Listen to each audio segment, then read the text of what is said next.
bersama.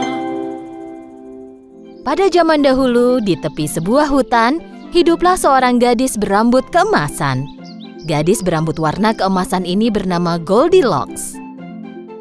Dia memiliki ikal rambut yang sangat menawan, sehingga semua orang yang melihatnya terpukau. Tetapi di balik penampilannya yang manis, kadang-kadang dia suka berbuat nakal.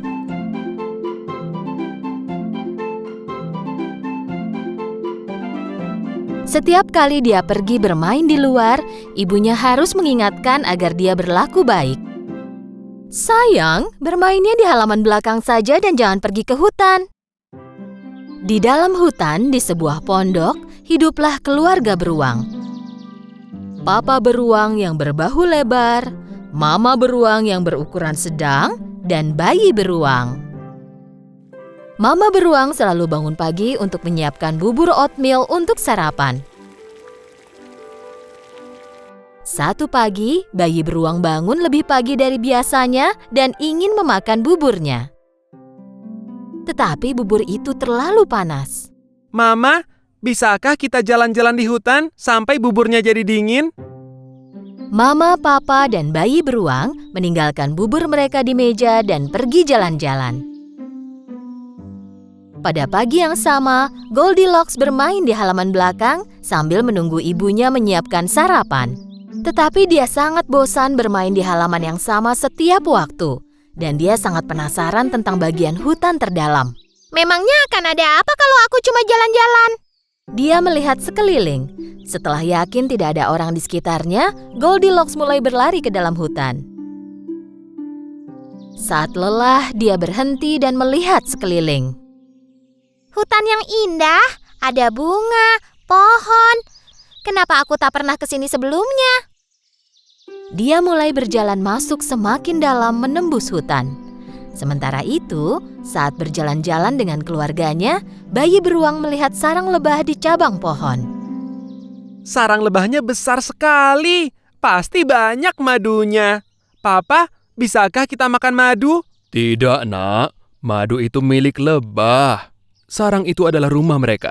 Tak boleh masuk ke rumah orang dan makan makanannya. Tidak baik.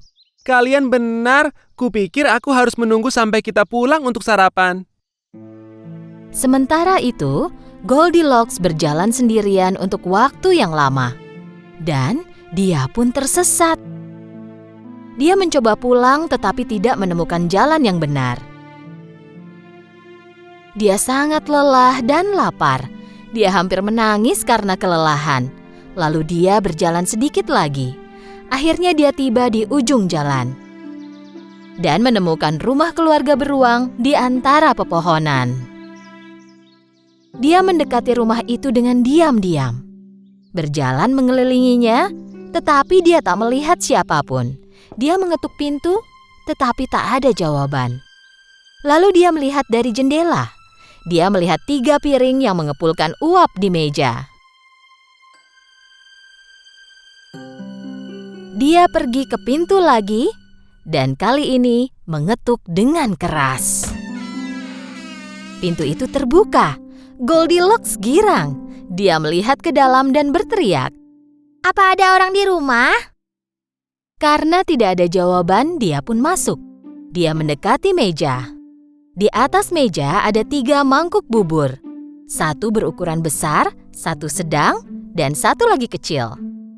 Karena dia sangat lapar, dia ingin memakan isi mangkuk yang besar dahulu. Tetapi saat dia memasukkan sendok ke mulutnya terbakar. Karena bubur itu masih terlalu panas.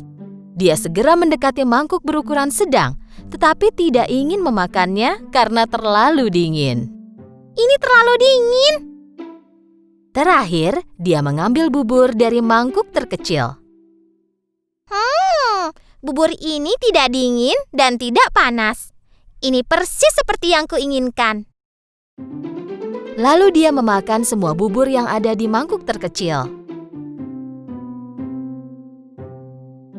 Ketika selesai sarapan dan kenyang, Goldilocks ingin duduk dan beristirahat di salah satu dari 3 kursi yang ada di depan perapian. Salah satu dari 3 kursi tersebut berukuran besar, satu berukuran sedang, dan yang terakhir berukuran kecil.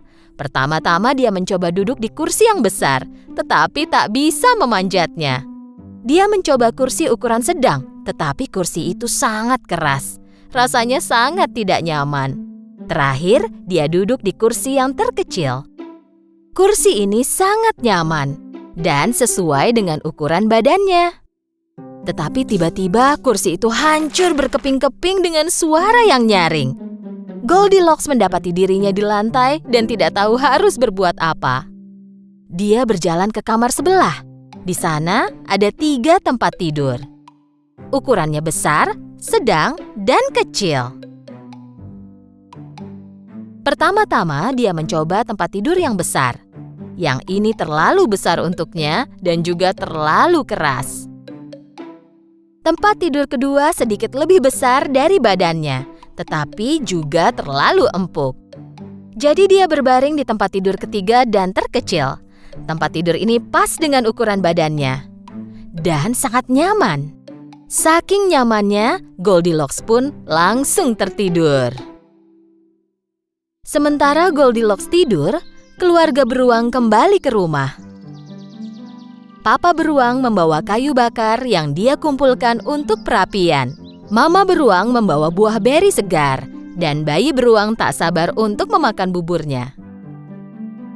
Ketika tiba di rumah, mereka langsung menuju meja makan. Papa beruang melihat mangkuknya dan sangat marah. Seseorang telah mencicipi buburku. Mama beruang juga melihat mangkuknya. Seseorang telah mencicipi buburku juga. Dan saat bayi beruang melihat mangkuknya, dia mulai menangis. Orang itu juga mencicipi bubur oatmealku dan bahkan memakan semuanya.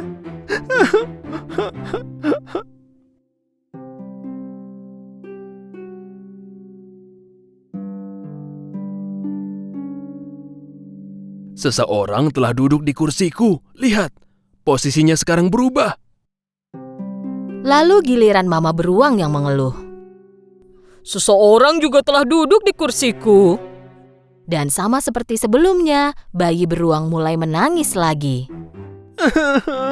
Seseorang juga telah duduk di kursiku, tetapi menghancurkannya juga. Keluarga beruang pergi ke kamar tidur dengan penasaran. Seseorang telah berbaring di tempat tidurku. Lihat, berantakan sekali. Seseorang juga telah tidur di ranjangku. Seseorang telah berbaring di tempat tidurku juga, dan dia masih tidur di sana.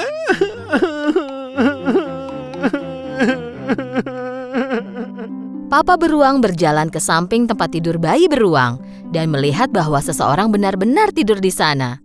Pelan-pelan dia mengangkat selimutnya. Dan mereka sangat terkejut melihat seorang gadis kecil tidur di situ.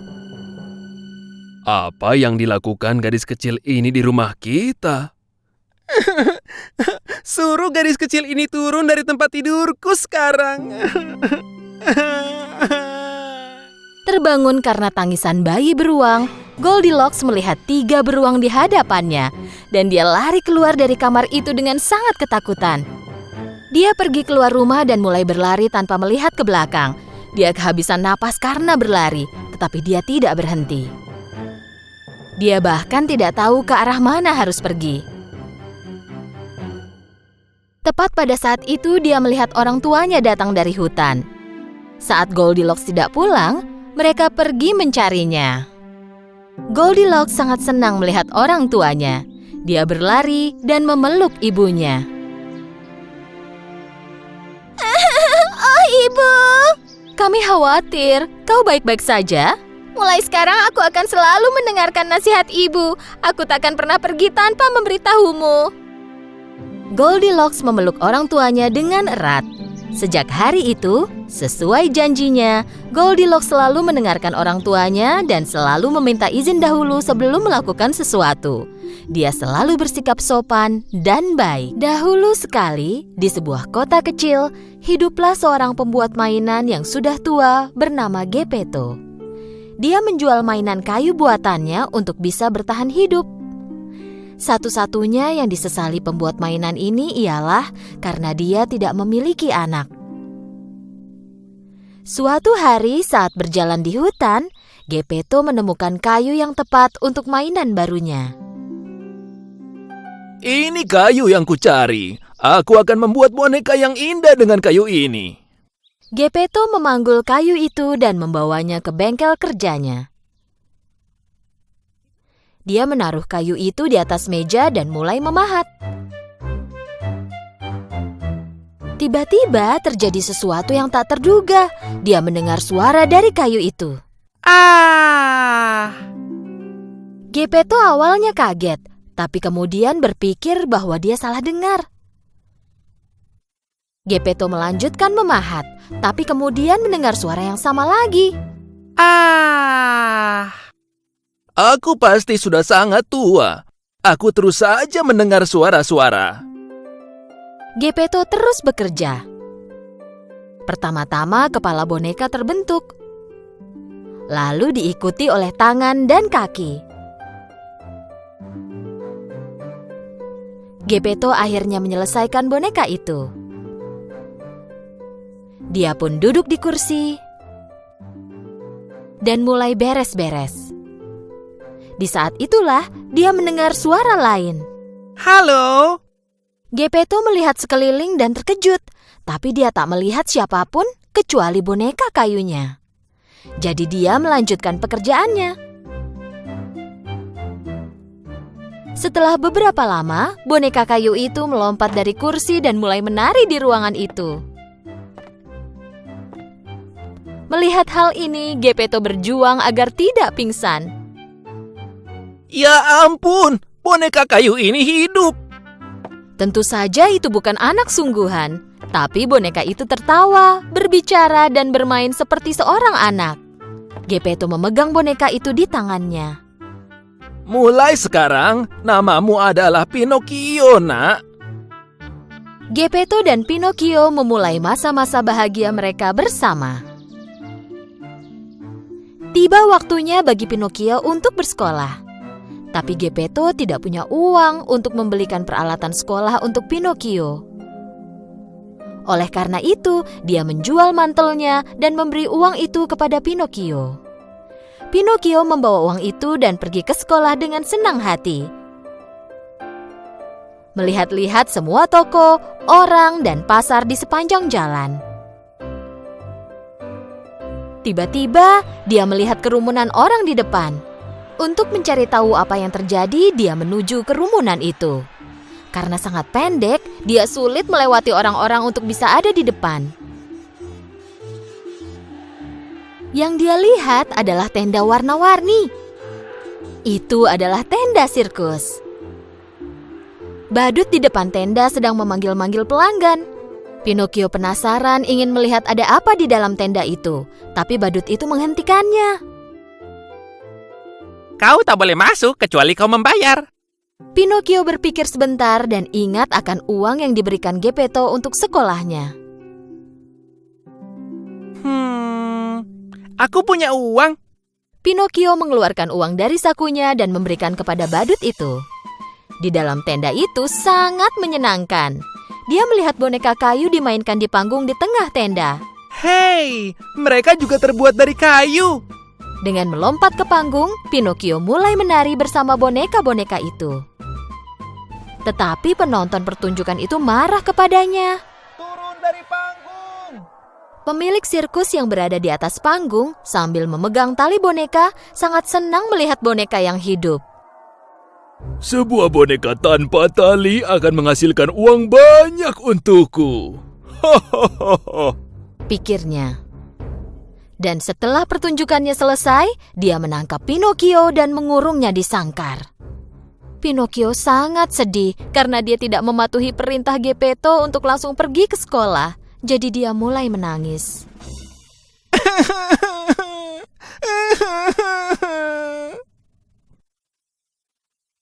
Melihat betapa menyesalnya Pinocchio, seorang peri muncul di sampingnya. Kau seharusnya melakukan yang diperintahkan ayahmu, tapi kulihat kau sudah menyadari kesalahanmu. Itulah kenapa aku menyelamatkanmu, tapi jangan ulangi kesalahan yang sama lagi. Pinocchio sangat senang dan menyeka air matanya. Tapi aku tak punya uang. Bagaimana aku bisa pergi ke sekolah? Peri itu mengucapkan mantra dan uang pun muncul di tangan Pinocchio. Jangan buang-buang uang ini. Pergilah langsung ke sekolah. Peri membawa Pinocchio keluar dari sirkus. Sambil bernyanyi gembira, Pinocchio berjalan menuju sekolah sekali lagi. La la la la la la la la la la la la la la la. Melihat Pinocchio yang bernyanyi bahagia, seekor rubah licik dan temannya menghadang jalan Pinocchio. Dan mereka membuat rencana untuk mengambil uang Pinocchio. Kau mau kemana? Kau terlihat senang sekali. Aku mau membeli peralatan sekolah dan pergi ke sekolah. Uang ini takkan cukup untuk membeli peralatan sekolah. Jika kau lakukan sesuai perintah kami, kau akan punya uang lebih banyak. Kau ingin aku melakukan apa?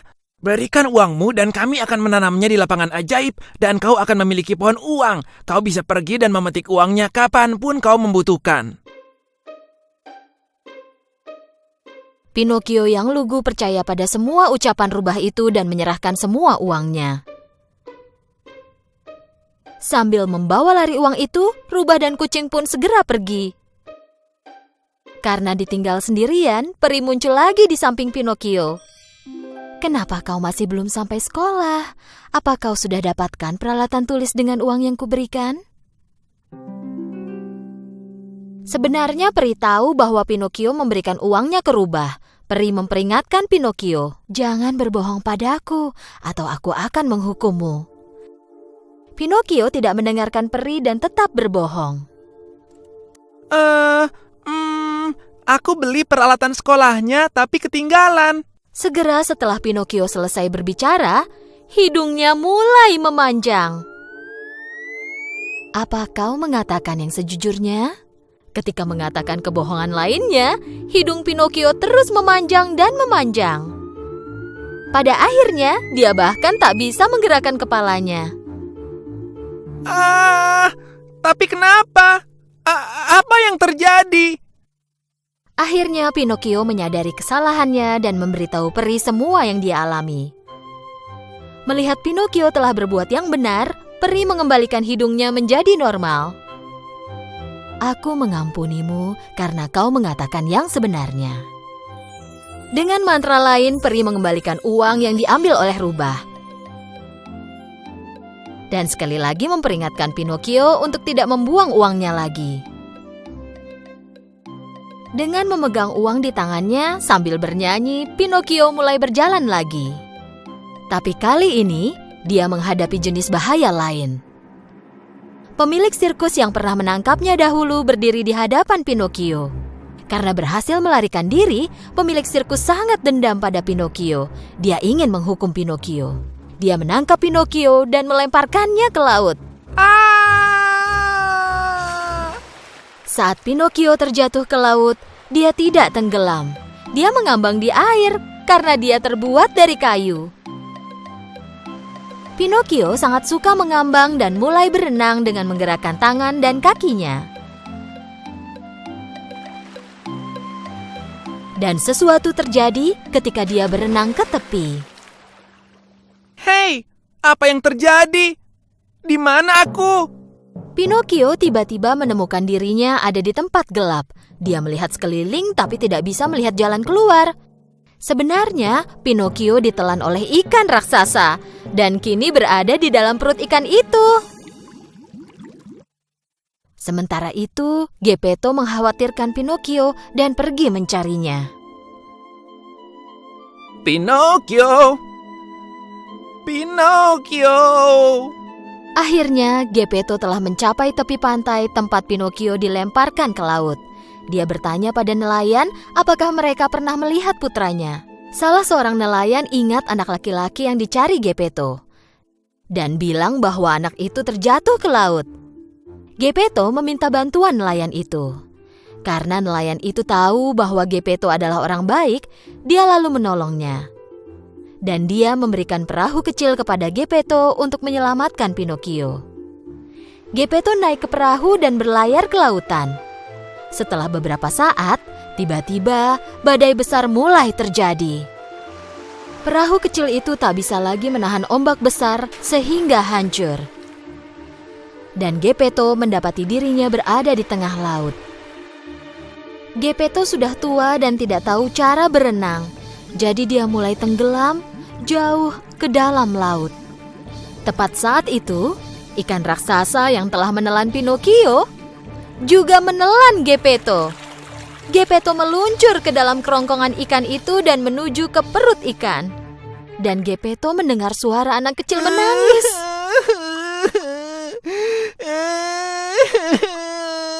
Geppetto tentu saja langsung mengenali suara itu. Pinocchio, anakku, aku akhirnya menemukanmu. Aku khawatir sekali. Mendengar suara ayahnya, Pinocchio memeluk Geppetto sambil menangis. Aku minta maaf karena tidak mendengarkan nasihat ayah. Maafkan aku. Aku akan selalu mematuhi perintahmu. Karena melihat Pinocchio sungguh menyesal, peri memutuskan untuk menolong mereka. Peri membawa Geppetto dan Pinocchio keluar dari perut ikan dan menerbangkan mereka ke tepi pantai.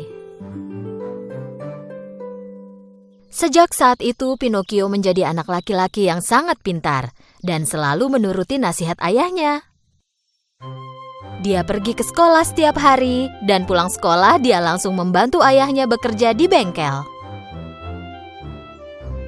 Peri melihat bagaimana Pinocchio telah menjadi anak yang baik dan memutuskan untuk memberinya hadiah. Suatu malam, saat Pinocchio tidur, peri mendatangi tempat tidurnya dan mengucapkan mantra. Keesokan paginya, Pinocchio bangun untuk bersiap ke sekolah seperti biasanya. Saat Pinocchio bangun dari tempat tidur, dia menyadari ada sesuatu yang berbeda. Pertama-tama dia melihat tangannya, lalu tubuhnya.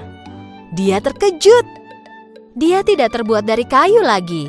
Dia kini anak laki-laki dengan tubuh manusia. Dia melompat dari tempat tidurnya dan berlari ke ayahnya. Ayah, ayah, lihat aku. Melihat Pinocchio yang kini telah menjadi anak laki-laki sungguhan, Geppetto sangat bahagia. Akhirnya aku memiliki putra sesungguhnya. Ayah dan anak mereka berpelukan sambil menangis bahagia. Pinocchio tak pernah berbohong lagi dan hidungnya selalu berada di tempat seharusnya.